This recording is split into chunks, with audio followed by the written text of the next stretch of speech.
Il est 9h38. Écoutez, on va parler de la presse magazine. Et il faut relancer la presse magazine. Je le disais, c'est le temps long. Le temps justement de lire, d'avoir des articles étayés, un peu longs, de se poser dans un fauteuil. On va en parler ce matin avec nos invités. Sophie Charvanel qui est avec nous, directrice des éditions Robert Laffont. Bonjour, merci d'être avec nous. Et avec nous, William Emmanuel, directeur de la publication de Bastille Magazine, qui sort ce mois-ci. Oui, le premier. Bonjour. C'est vrai. Dans la France à vos côtés, on est avec vous parce que ce sont des initiatives originales. Parce qu'aujourd'hui, on parle de la presse papier qui va pas très bien globalement. Sauf que il y a la possibilité quand même de lancer en fait comme vous avec Bastille en étant sur un secteur bien précis. Ou alors comme vous, là c'est différent chez Robert Laffont puisque c'est un magazine éphémère. Ouais. Qu'est-ce que c'est d'ailleurs un magazine éphémère? On va voir précisément dans Bastille Magazine ce qu'est Bastille Magazine, mais vous un magazine éphémère. En fait, d'où vient cette idée? Nous, on est vraiment sur une idée qui est plutôt la revue. On est dans des réflexes qui sont beaucoup plus édition que presse. Ouais. Donc, on est vraiment sur un temps qui est un temps un tout petit peu plus long. Pourquoi éphémère? Parce qu'on a considéré qu'à un moment donné, la présidentielle était un moment très particulier de l'histoire de France, une espèce de condensé de cette histoire-là, et que ça méritait une revue qui allait raconter, qui allait un peu narrer toute cette trame assez excitante aussi, qui constitue une campagne présidentielle. Et à chaque fois inédite tous les 5 ans, parce qu'on a l'impression que c'est la première fois. Netflix à côté, c'est quand même de la rigolade. Et alors, comment ça se présente? Parce que finalement, c'est un gros magazine. C'est un gros magazine. On a une trentaine de contributeurs par numéro qui vont changer à chaque numéro.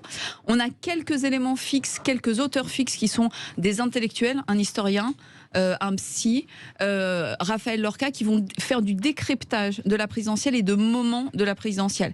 Et autrement, on n'a que des contributeurs qui sont des journalistes, investigation, politique, qui sont dans des rédactions pour certains, mais hors rédaction pour d'autres, et qui vont nous apporter de la narration. Alors, donc ce sont quoi des moments clés et des clés d'entrée différentes en fait, fonction c'est à du la moment. fois, c'est vraiment un décryptage de la fabrique de la présidentielle, aussi bien le jeu médiatique, le jeu politique, et toujours en faisant une espèce de pas de côté, puisque nous on a des bouclages qui sont ceux de l'édition, c'est-à-dire à 2 mois, donc on n'est pas du tout dans l'actualité. Vous voyez un petit peu l'exercice. Et donc du coup on est obligé de donner à lire, et c'est ce qui nous intéresse, un peu les coulisses, l'envers du décor, ce qu'on fait en fait de manière assez naturelle dans l'édition, et plutôt avec de la narration. Moi pour tout vous dire, l'idée était aussi née d'une frustration, comme souvent. À la dernière présidentielle, il y avait eu cette soirée de la Rotonde, j'imagine que et je voulais faire un livre là-dessus parce que c'est une unité de lieu qui raconte en même temps un jeu politique des hommes, des femmes, des réseaux.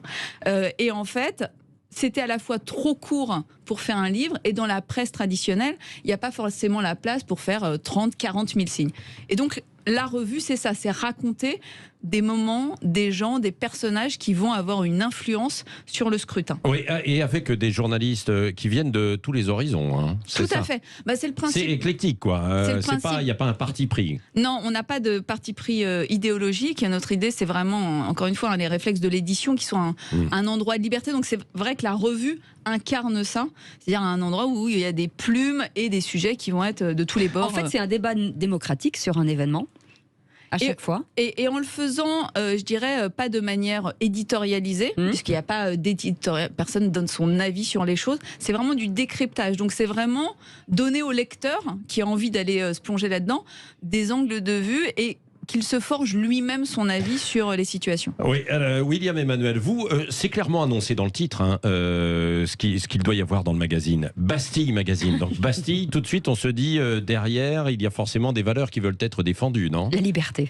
Alors, bien entendu, Bastille est synonyme de liberté à travers le monde, pas seulement en France, du reste.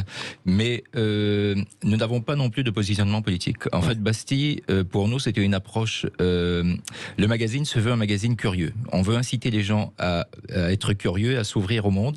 Et donc, ce que nous leur disons, c'est prenez d'assaut votre Bastille intérieure pour vous ouvrir aux autres.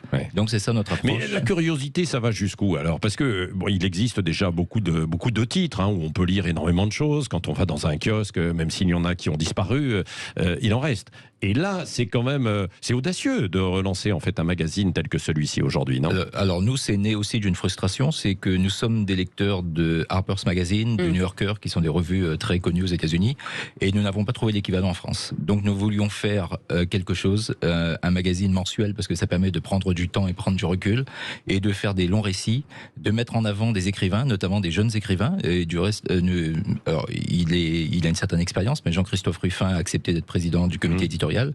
Et nous avons aussi des académiciens, prix Goncourt, et nous avons aussi des jeunes illustrateurs. Et le but était de faire un produit qui effectivement n'existe pas sur le marché français aujourd'hui. Oui, je rappelle qu'il y a plus d'illustrations que de photos.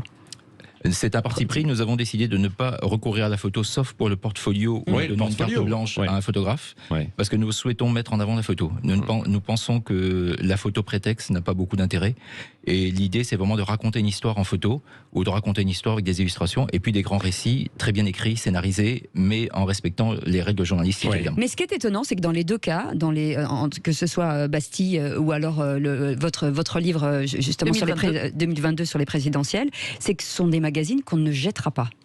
On a l'impression que ce sont des magazines qui resteront sur la table du salon tout le temps. Dans l'aspect éphémère de votre question tout à l'heure, l'idée c'est aussi que ces 4 actes, puisqu'on l'a pensé en 4 actes, dessinent aussi la France à ce moment-là. C'est-à-dire que l'idée, vous voyez sur le dos, c'est d'avoir à la fin un coffret qu'on puisse conserver et garder pour que ça raconte, comme Depardon l'avait fait à l'époque sur la campagne Giscard, la France à ce moment-là à travers ce prisme. Parce que c'est vrai que nous aussi on fait appel à des photographes, à des dessinateurs, en tout cas à des regards qui vont être différents sur ce moment-là. C'est la même chose pour Bastille. Absolument, nous avons décidé d'avoir une approche artistique très marquée, et donc nous souhaitons effectivement que les gens gardent le magazine très longtemps, et même nous avons une approche de l'écriture qui fait que nous souhaitons qu'ils puissent relire les articles dans 1 an, dans 2 ans, en se disant ah ben tiens c'est toujours intéressant. Oui, c'est ça. Et là on n'est pas, vous n'êtes pas sur de l'actualité pure et dure, quoi, en même temps, William Emmanuel. Nous essayons de décrypter l'actualité via des chroniques, mais les récits, nous allons essayer de faire ce que les Américains appellent l'inside story.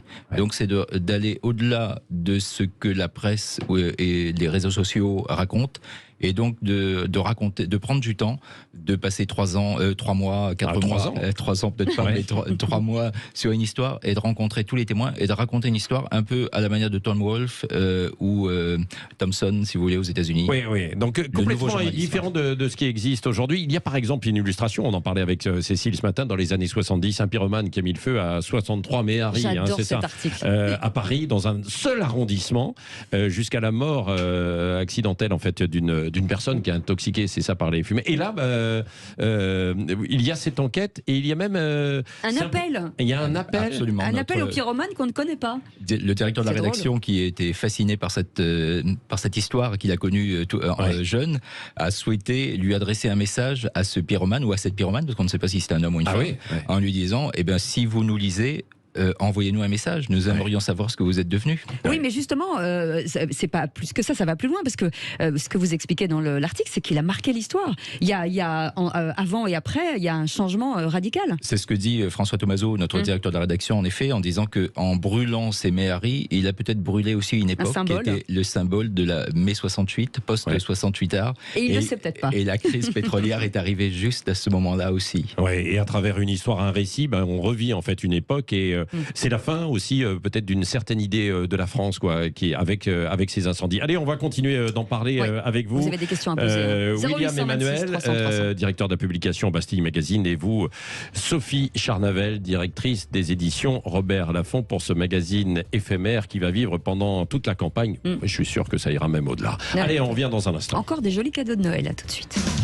9h51, le temps est propice à la lecture, et ça tombe bien, avec Sophie Charnavel, qui est directrice des éditions Robert Laffont, qui publie 2022, la fabrique de la présidentielle, une revue éphémère, mais qui reviendra, vous allez voir. Et puis avec nous ce matin pour parler aussi d'un autre magazine qui s'appelle Bastille Magazine, William Emmanuel, directeur de la publication. Oui, alors concernant la revue éphémère, c'est en 4 actes, c'est-à-dire il y a une sortie là en ce moment. Tout à fait. Oui, il y en aura d'autres ensuite. On en aura, février février, mars et un après la présidentielle. Oui.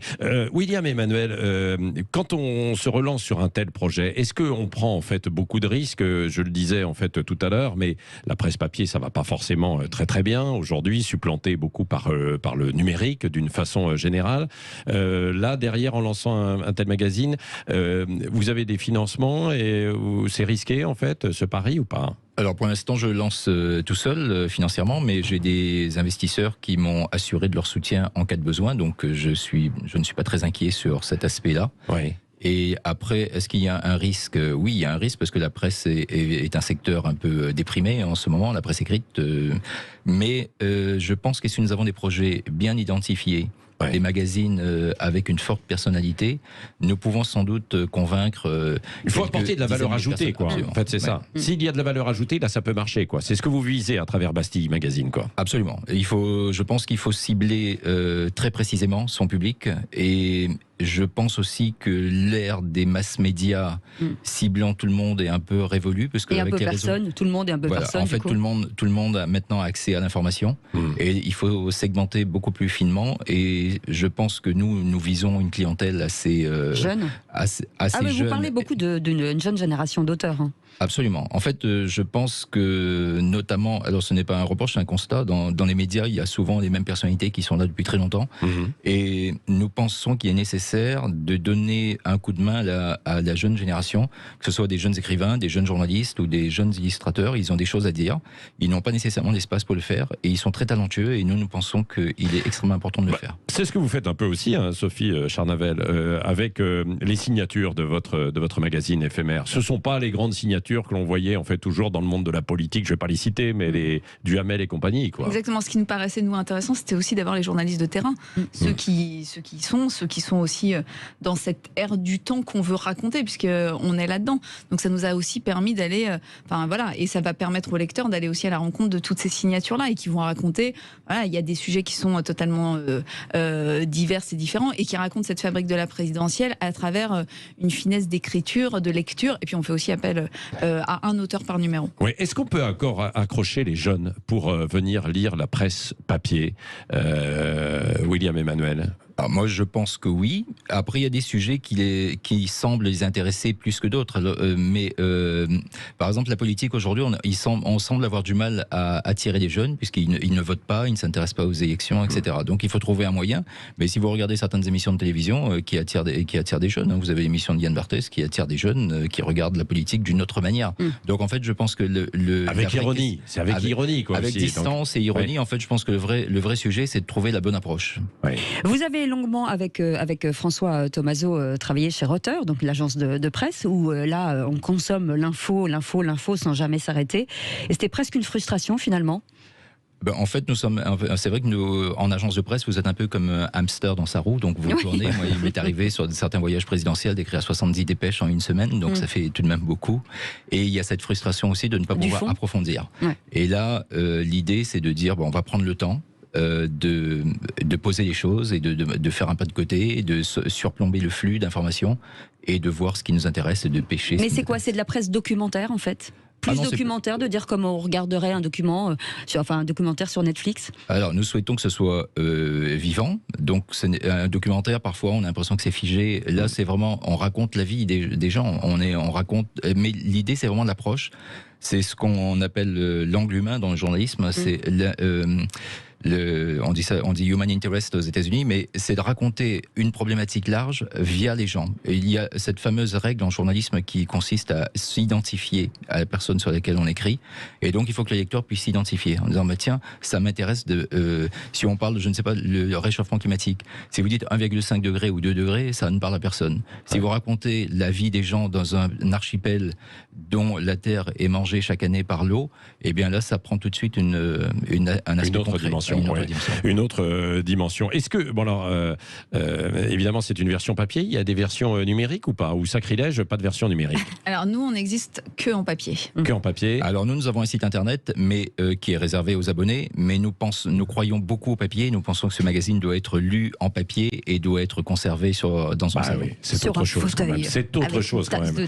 Merci en tout cas, Sophie Charnavel, directrice des éditions Robert Laffont. C'est en kiosque, donc sur cette revue revue éphémère, La fabrique de la présidentielle, et puis long chemin à vous aussi, William Emmanuel, avec Bastille Magazine. Et Merci avec beaucoup. François Thomazeau, bien sûr, qu'on salue. Absolument. Absolument. Merci beaucoup.